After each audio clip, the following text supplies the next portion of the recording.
run Jeep 40 locomotives? Yeah, we still use it. Do you know if there's any that be coming in? Because I'd love to actually get a little footage of that. That I couldn't tell you. There's probably one on the westbound. On the west? Oh, okay, okay. So that would be back toward New Haven? Yeah. Okay. I don't work this crew base, so. Say that again? I don't work this crew base. I'm only down here for the day. Oh, okay, okay, okay.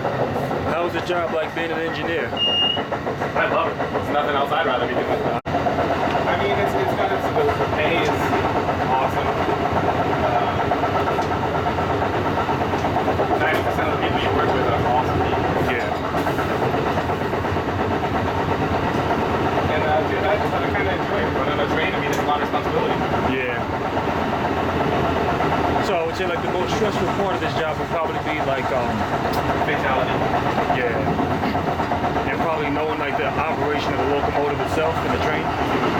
Rather easy. That's like anything else. Like driving a truck or a motor vehicle. Yeah. Over time you learn. There's a lot of subsystems that I mean, me personally, I run everything. So I run the accelerators, I run the regionals, Yeah. I run the CDOTs. I run a couple of long distance trains, so it's, I don't know, you just gotta know if you have a passion for it, it makes it a lot easier. Yeah, I definitely do. I will tell you this, the school's hard. The school was hard? Very What does it have? Like a lot of mathematics in it? Or you just gotta know like stopping distance and stuff like that? No, it's not even like that. It's the mechanical breakdown of the locomotive, the air brake working system. And then there's rules. There's, right now I'm operating under one set of rules. When I go into New Haven, I'm on another rule. Yeah. Me, I do 6 rule books. So Wow. you gotta separate those. Like I know with the thing with the M-Tracks, like with the Genesis locomotives, The what? with these Genesis locomotives they have versus the Jeep 40s, like these, they use like the alternator to generate head-end power for the passenger cars or whatever. The Jeep 40s have a separate generator, right?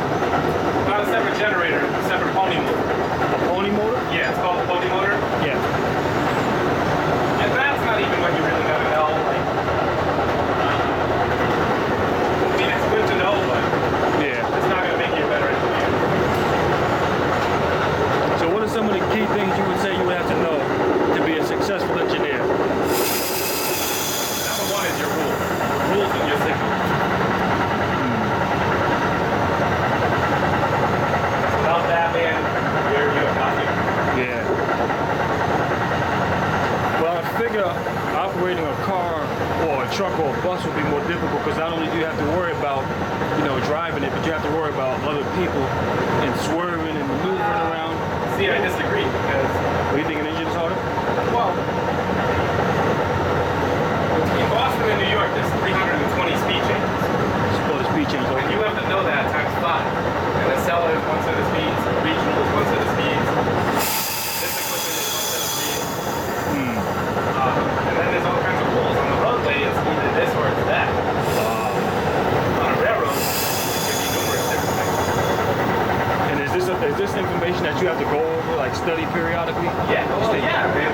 I mean, I care about my job, so I do. I mean, Definitely. some guys don't take it as serious, which is fine. And train handling. Train handling is a big thing. Say again? Train handling. Train handling? Like a car. Yeah.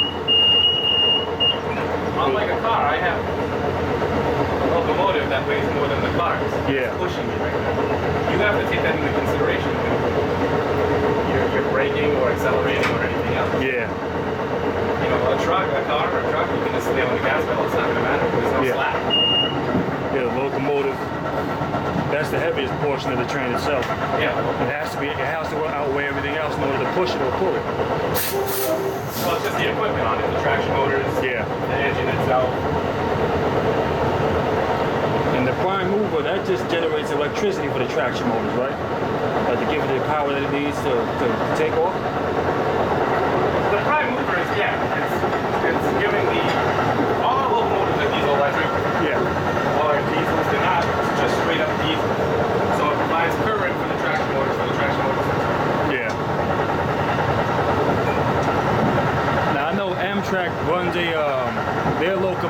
they're slightly ranked at a higher horsepower rating than Metro North. I think Metro North is 3,200 horsepower. That's true. That's true. But Metro North also runs theirs at a different gear ratio than ours. Oh, okay, okay. Ours, I mean, to maintain speed for a long portion of time. Metro North, so they can pick up and go at those stations.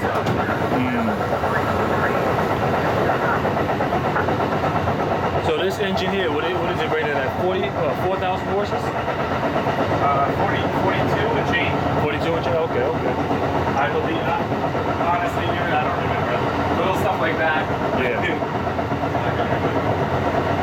I've been trying to gather more information about them, but it's actually an amazing piece of equipment when you think about it. So I mean, I just try to learn as little as I can. I mean, I don't know nothing about them, but I know the little bit that I've seen on videos or whatever the case is.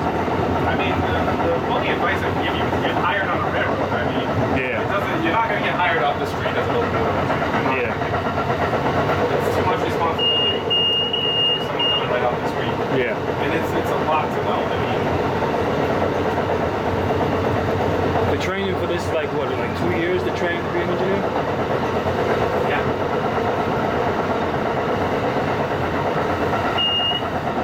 It's got to be worth it, you know? Financially, it's definitely worth it. Yeah. It's a great job. How is the hiring process for this company? You gotta get hired. I mean, that's number one, get hired on the railroad. 2 year time on the railroad, and you don't necessarily have to be a conductor. I was Yeah. never a conductor. Like a track worker or something like that? Anything, track, the overhead power, signals.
Would you say that operating the push-pull equipment is easier than operating electrical equipment? All the time.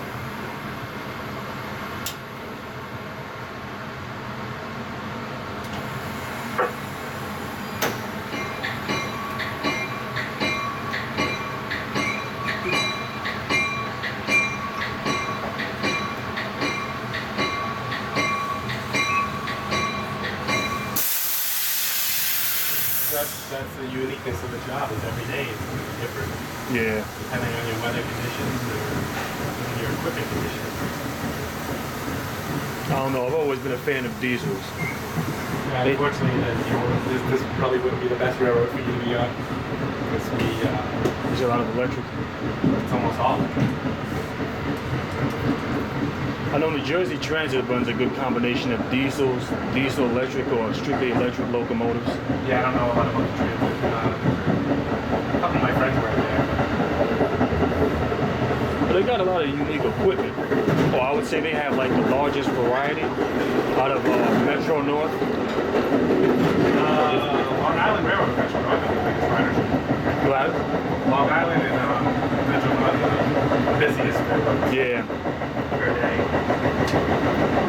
Like Long Island, they have another type of locomotive. I'm not sure the name of it. I'm not even know that familiar with it. I've seen it a few times in some videos, but I I don't know too much about it off the back of my hand, but I know Metro North, they strictly run P32s, and I think for like the shuttle service into Danbury, they have like another smaller locomotive. I don't know. It's a BL something. It's got to be one of the ugliest locomotives I've ever seen. They're quiet though. Yeah, they are pretty quiet. There's no horsepower.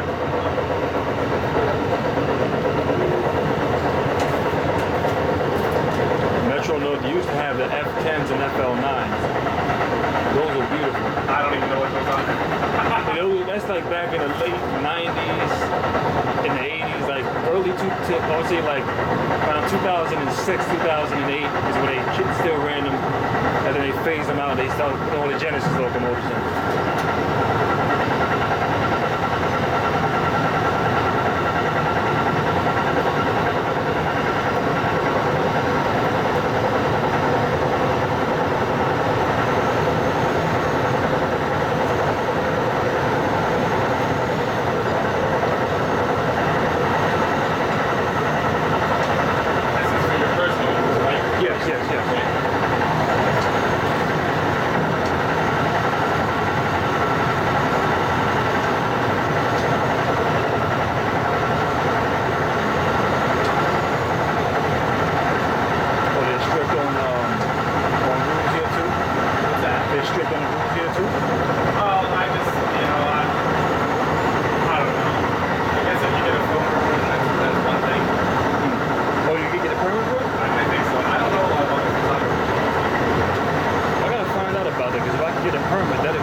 That's a good piece of information to have.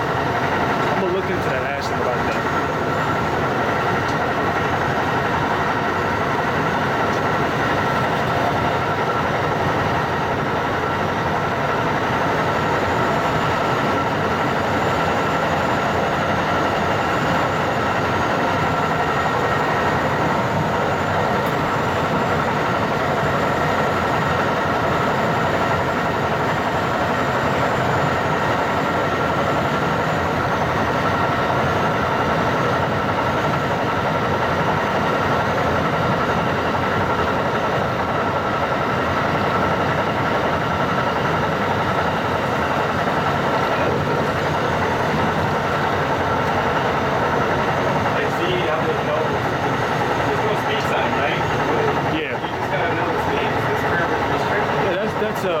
That's a good question. I never knew how is it, so how do you know? Is there anything that tells you what the speed is or no? They just gotta kind of know it off the top of your head. You have to know. You have to know every inch of this trip.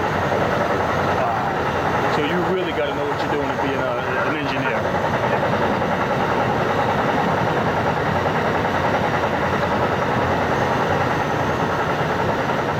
So would they have like a blueprint of the line that you're working on, and they would have like the speed that you gotta look at the speed requirements or whatever, or you just gotta somehow? It's a chart. It's a chart? You just kind of learn it over time. I mean, there's no secret to it. Yeah. Because you know the highway, they tell you what speed it is on the highway, but this one here, they have nothing that tells you anything.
Coyote? Yeah, probably. Wow.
How often do these trains run on a Saturday schedule? I don't know. Yeah, I don't work these too often. Are you normally with just the Amtrak division? Well, I work on the Northeast Corridor. Oh, okay. This is based out of a different crew base that I work at. I work out of a different crew base. Oh, okay, okay.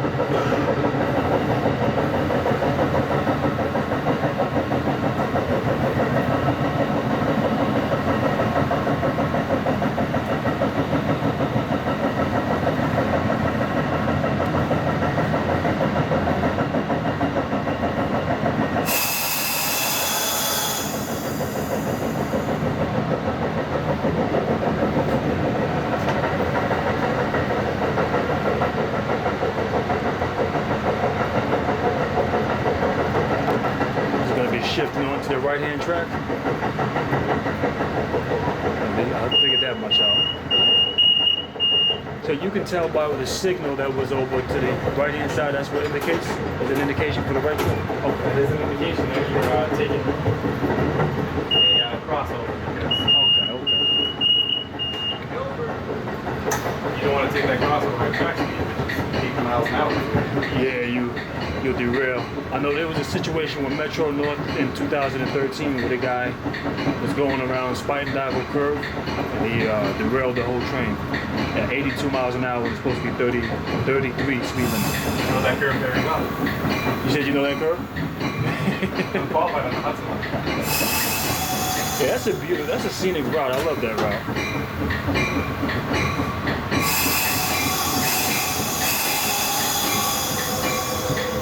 I see that people become familiar after a while once you've been doing the route a certain period of time.